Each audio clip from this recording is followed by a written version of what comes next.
The envelope was smooth, waxy, and already curling at the edges. I turned it over in my hands a few times before sliding it into the trash under the sink. I didn't want my son to see it lying around, or maybe I didn't want to see it lying around. Either way, the RSVP card was blank. It was never going to be filled out. It was Thursday afternoon, a week before Tyler's birthday. He was turning 5. We were planning a low-key backyard party bounce house, a Spider-Man cake from the bakery on 9th, paper plates with cartoon webs on them.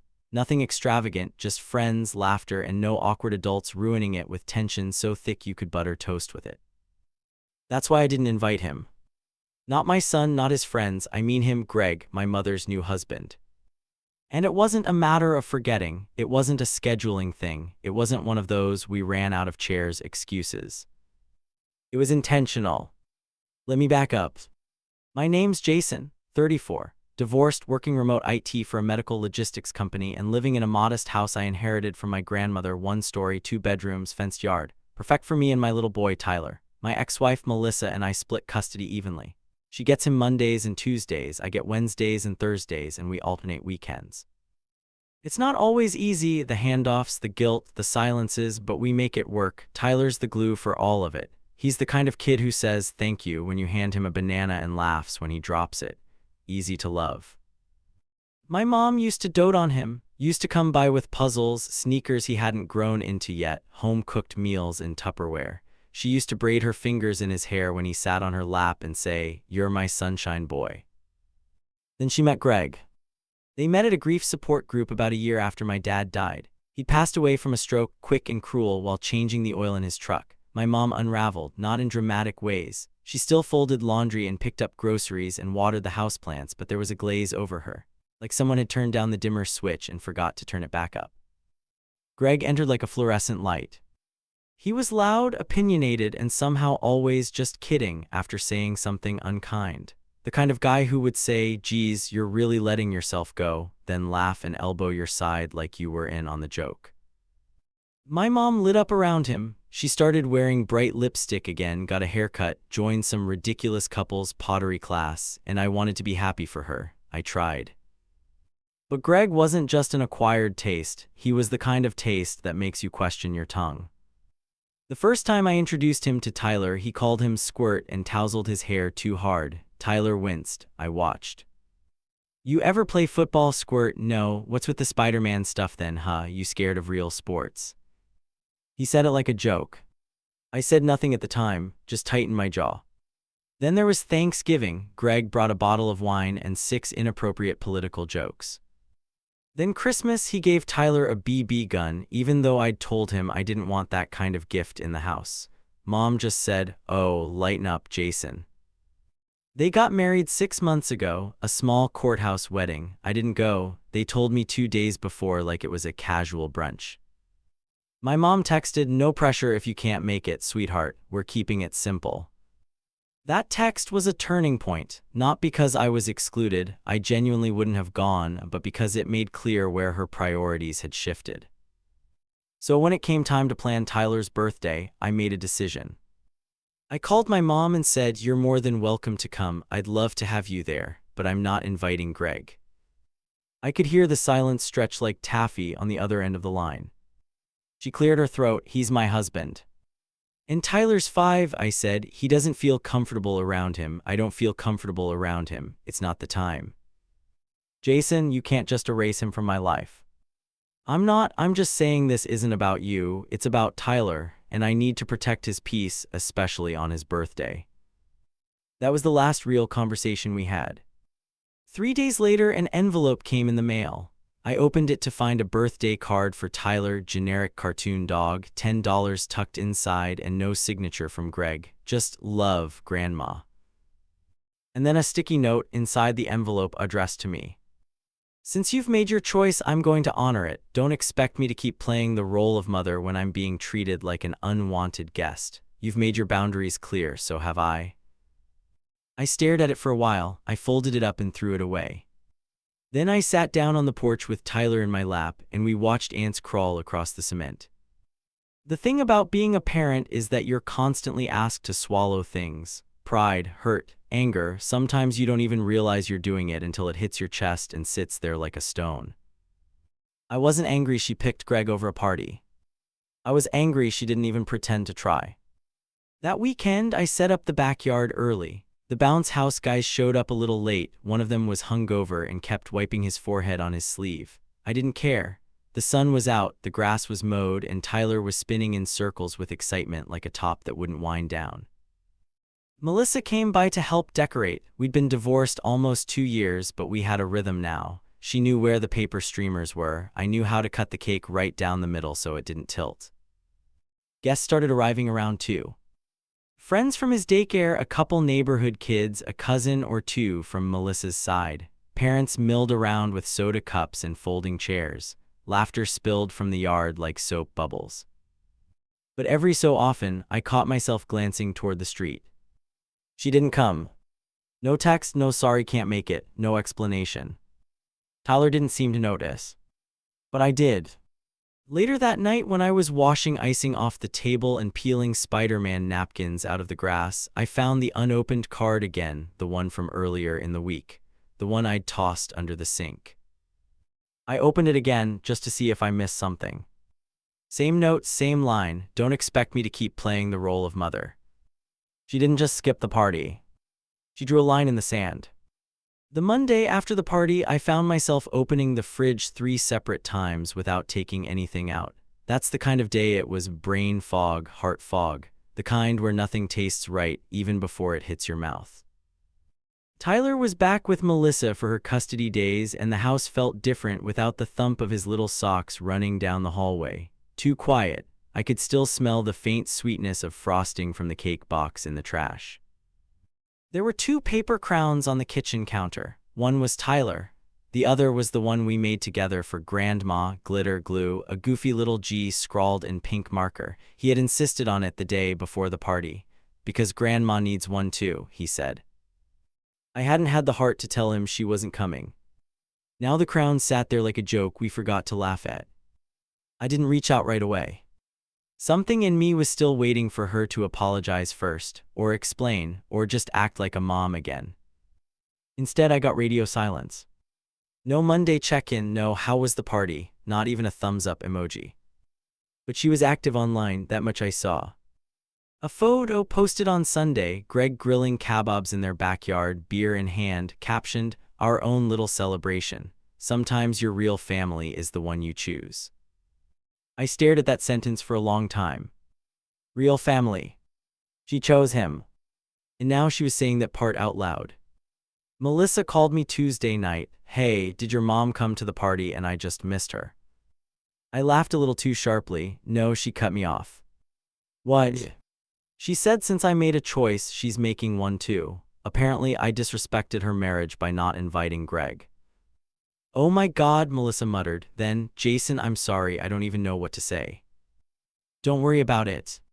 She used to be so good with Tyler, like really good." "Yeah. You think this is permanent?"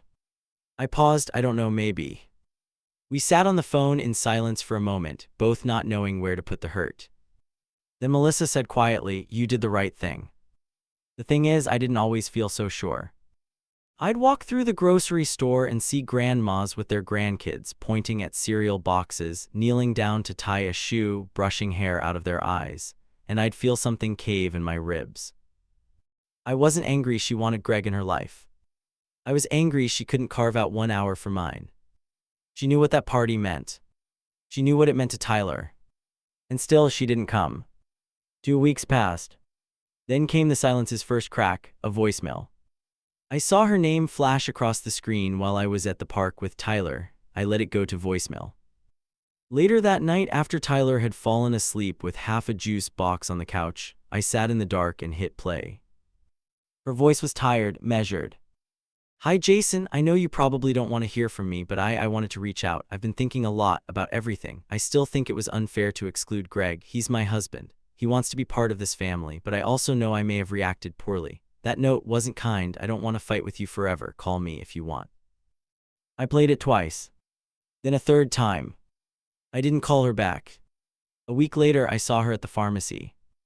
I was standing in line behind a guy buying allergy meds, Tyler tugging at my hand, asking if we could get gummy vitamins again.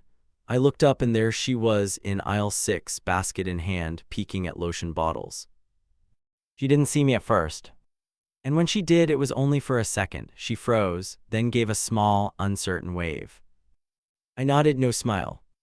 Tyler saw her next, his eyes lit up. Grandma. He yanked my hand and started to pull away, but I instinctively held on tighter. That moment, that half second, was a gut punch. My son reaching for someone I was silently punishing. Someone who was supposed to love him without conditions. She looked at him and something flickered across her face, regret maybe, but she didn't walk over. She turned down another aisle and disappeared. Tyler frowned. Why didn't she come say hi? I think she was busy, buddy, I said, my voice dry.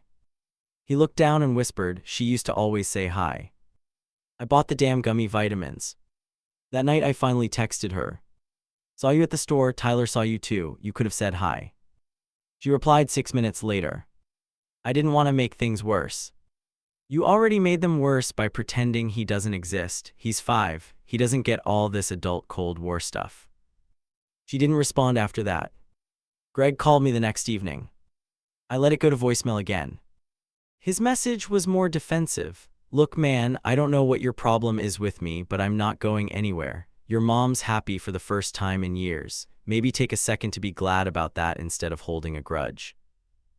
That was the moment I felt my back stiffen, not because of what he said, but how he said it. Like I was an obstacle. Like Tyler was a burden.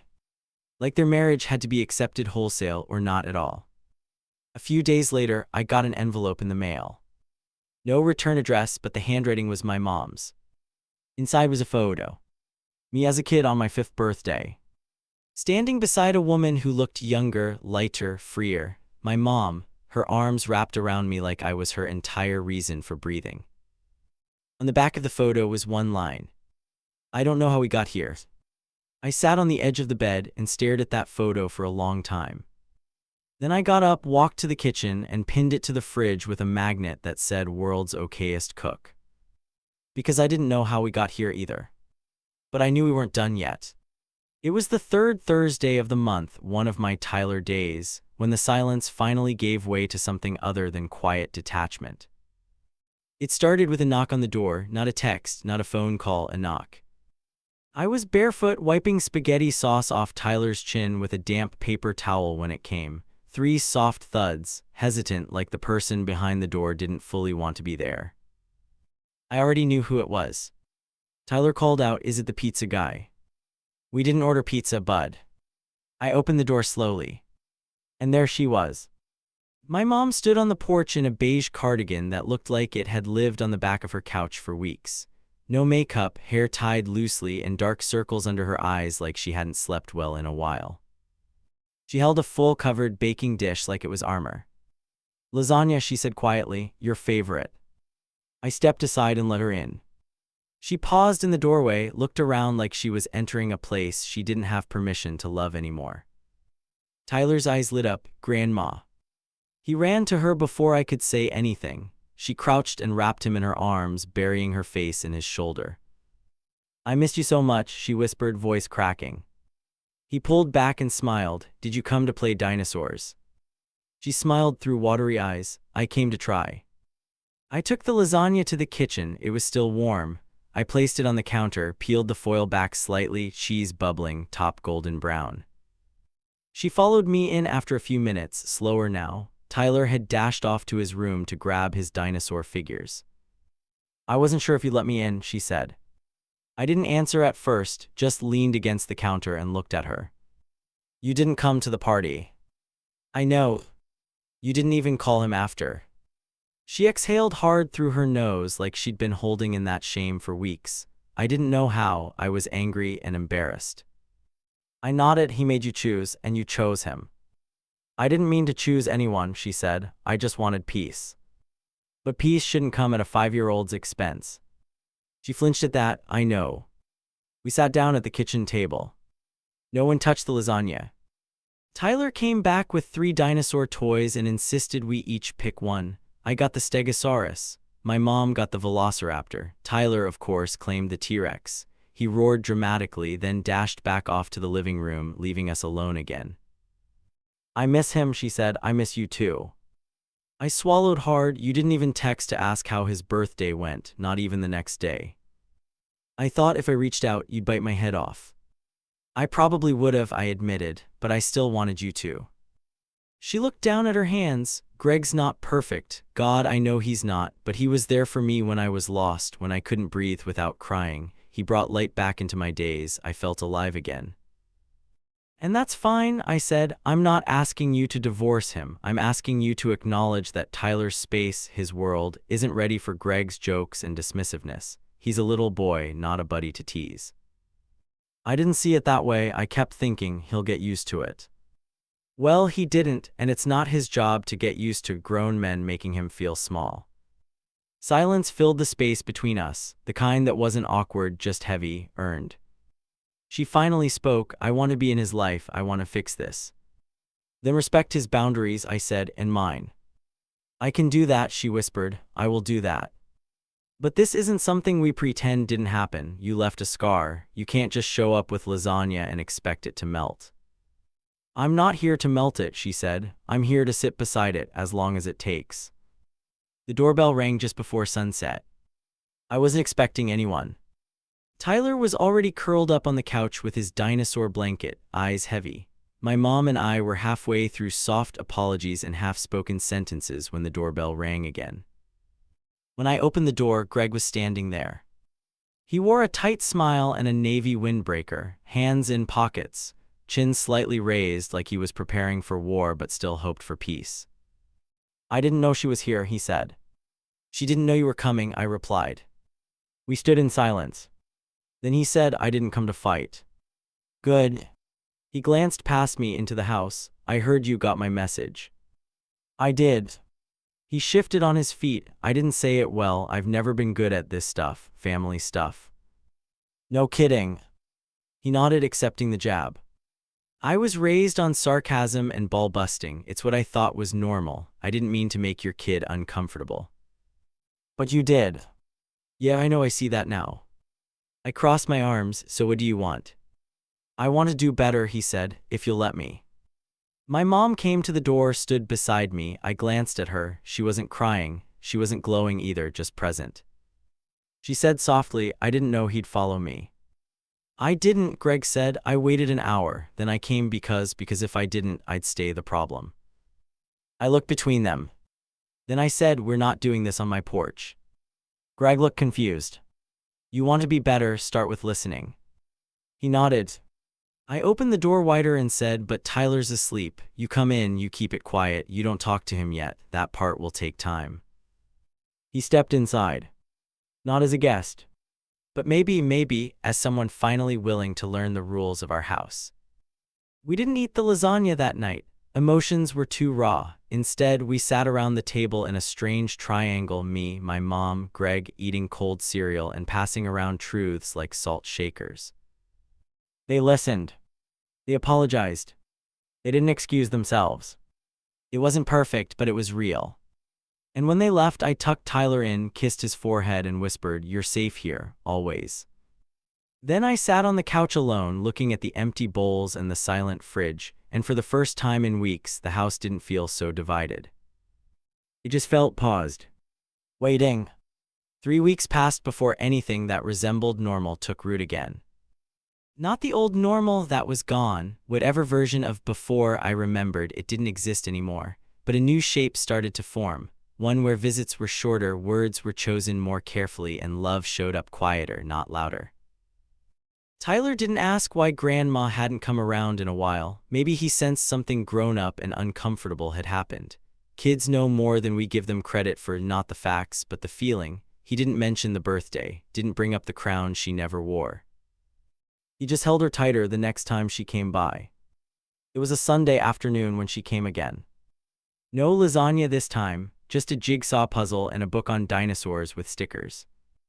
Greg didn't come with her. She said he offered, but she told him, not yet. She and Tyler sat at the dining table and worked on the puzzle, a big 300-piece one of the solar system. I stood in the doorway watching, sipping lukewarm coffee. They spoke in whispers, little laughs sprinkled in. His head leaned against her shoulder once. I missed you, Grandma, he said softly.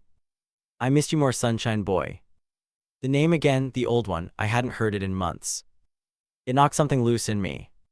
Later that evening, after I'd put Tyler to bed, she stayed behind. We sat in the living room, the kind of sitting where you're not sure if it's a goodbye or a beginning. I've been reading up, she said. Reading up. On stepfamilies, blended dynamics, attachment styles. I even watched a TED Talk, can you believe that? I smirked. You hate TED Talks. I hate smug TED Talks, some of them are actually helpful. We both laughed and I let the quiet linger afterward.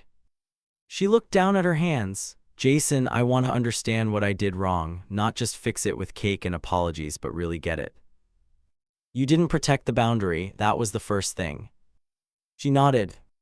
And when I asked for something small, one single day without Greg, you took it as a betrayal, like it was an attack on your life choices. And maybe I wasn't perfect in how I asked for it, but I was clear, and you turned it into a loyalty test.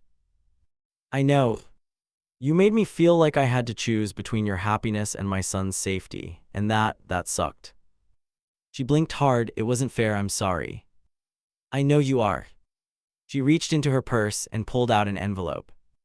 What's this? A letter from Greg. I opened it slowly. It wasn't long. Jason, I messed up badly. I treated your kid like a mini version of me, and that's not fair to him or to you. I thought I was being playful. I didn't see that I was making him feel small. I want to try again, this time on your terms. You're a good dad, I see that now. Greg. I folded it, slid it into the drawer by the couch. Thanks, I said. Greg didn't come around for the next few weeks by choice. My mom said he was giving space, taking a class on child development at the local rec center. He's awkward as hell in the group discussions, she laughed, but he's trying. Trying, that was the word that came up most. I still didn't trust him, not fully, but I appreciated the shift. And Tyler started asking about him again, tentatively. Is Grandma's husband nice now? I think he's working on it, I said. Can I show him my dinos next time? If you want to. He nodded then, but only if he doesn't touch them without asking. Deal. It was another Sunday when the second big moment came. We were back in the backyard, the same place the birthday party had been, same folding chairs, same tree throwing lazy shadows over the grass. Greg came this time. He didn't rush up to Tyler, he waved from a distance, then sat in the lawn chair farthest from the toys. Tyler glanced at him, then looked up at me. I knelt down. You don't have to say hi if you're not ready. Tyler nodded. Then, after a moment, he picked up his Stegosaurus and walked over. This one has spikes, he said. Greg smiled gently. That's pretty cool. Don't touch him. I won't. Tyler handed him a different toy. You can use the Triceratops. Greg looked like he'd been handed gold. I watched from the porch. My mom stood beside me, arms crossed, tears in her eyes. He practiced for that, she whispered. What? Greg, he practiced what to say, what not to say. We even rehearsed the toy thing. I smiled, small but real. You think it'll work, she asked. I think it's a start. We took it slow. Visits stayed short, boundaries stayed firm. If Greg slipped into sarcasm, my mom would gently steer the conversation. If Tyler got quiet, we backed off. And bit by bit, something started to form. Not the old picture that frame had cracked, but something new. Something earned. One night, after another short visit, I was putting Tyler to bed. He looked up from under the covers and said, Dad. Yeah, buddy. Is it okay if I call him Grandpa someday? My throat tightened. You can call him whatever feels right, I said. He nodded, not yet, maybe later. Okay. He closed his eyes. I sat beside him a little longer that night, watching his chest rise and fall, steady as the tide. After he fell asleep, I sat on the couch and pulled out the photo from the fridge again, the one of me and my mom on my 5th birthday. I took it down, turned it over in my hands. Then I wrote a second line on the back, under hers. We're finding our way. I slid it into a frame and set it on the bookshelf. Some scars stay, but they fade. If you let love take its time. It was early November when the invitation came, a little later than usual, but it still came. My mom texted, We're doing Thanksgiving here this year, just us, you Tyler if you want, Greg's cooking, no pressure. No pressure. Two words that used to feel like a guilt trip, this time they felt real. I stared at the message for a while. Tyler was in the living room building a fort out of couch cushions and a giant blanket. He poked his head out. Dad, can we have pie this year? We'll definitely have pie. Grandma's house pie. Yeah, I think so. He smiled and ducked back in. That year, Thanksgiving was quiet, not sad quiet, just easy quiet. I brought a pumpkin pie and a backup chocolate one because Tyler insisted Greg might not like pumpkins. He can try both, Tyler said, but only if he asks first. The house smelled like herbs and butter and apple-scented candles. Greg was in the kitchen when we arrived, wearing a ridiculous apron that said, "Trust me, I'm basting," and humming along to a playlist of soft classic rock. Hey, he said, not too loud. Tyler walked in first. He glanced around, clutched his T-Rex toy in one hand. Greg crouched slightly, stayed at a distance. Hey buddy, I saved you the drumstick, that's the cool one, right? Tyler narrowed his eyes. The leg is the cool one. Greg laughed, nodded. Leg it is. Dinner was simple: turkey, mashed potatoes, stuffing, and the kind of cranberry sauce that comes out in the shape of the can, just how I liked it when I was a kid. Tyler sat between me and my mom, chattering about school and his dino army that had recently conquered the bathroom sink.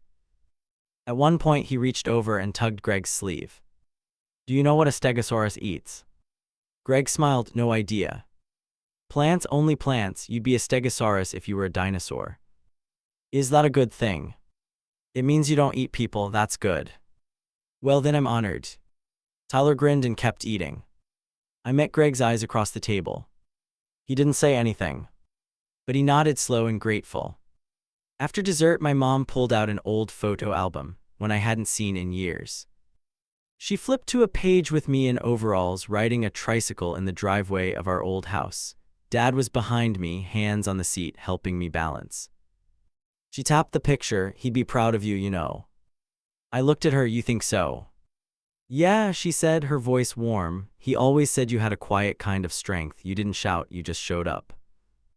I felt something catch in my throat. Tyler climbed into her lap and asked who the man in the picture was. That was Grandpa John, she said gently. He helped your daddy ride a bike when he was your age. Tyler leaned closer. Was he nice? The nicest, she whispered, the kind who made you feel safe. We stayed a little longer that night than I'd planned. As we left, Greg opened the door for us. He didn't say goodbye like usual. He crouched, looked at Tyler and said, Hey, before you go, thanks for letting me come to your birthday, even if it was late. Tyler shrugged. You didn't even eat cake. I know, maybe next time. Tyler nodded. Maybe. Greg smiled. I like that. Then Tyler said, You're still a stegosaurus though. Greg grinned. I'll take it. In the car, driving home, Tyler was quiet, half asleep in the backseat, his cheeks rosy from the warmth and the food. At a red light, he stirred. Dad. Yeah, bud. Is it okay if I call him Grandpa now? My hands tightened slightly on the wheel. I looked in the rearview mirror. His eyes were half-lidded, honest. Only if you feel ready. I think I am, he mumbled. He drifted off before I could say more. That weekend, my mom came by again, just her. She brought over a box of old things from my childhood: books, drawings, a faded baseball glove. At the bottom was a photo I hadn't seen in years, me and my dad, sitting at the kitchen table with a birthday cake between us. I was 5, he had his arm around my shoulders. I added it to the shelf beside the framed photo of me and my mom. 2 birthdays, 2 parents trying. That Sunday morning, I stood in the doorway to Tyler's room and watched him play quietly with his dinosaur army. He looked up. Dad, can Greg come next time we go to the park? Sure, I said, if you want. He nodded, but I'm still picking the snacks. Obviously. I stepped into the kitchen. The house was quiet but not empty. There was an extra chair at the table now. It didn't have a name on it. It didn't need one. It stood there as a reminder, not of what was lost, but of what we'd made room for. And beside the fridge, the old photo was still there, me and my mom on my 5th birthday. Next to it now, a new photo from Tyler's party, the one he had after she came back. In the background, Greg was crouched awkwardly next to the bounce house, holding a juice box like it might explode. Not perfect, but present. And that was enough. If this story moved you, subscribe for more real-life confessions and emotional journeys like this one.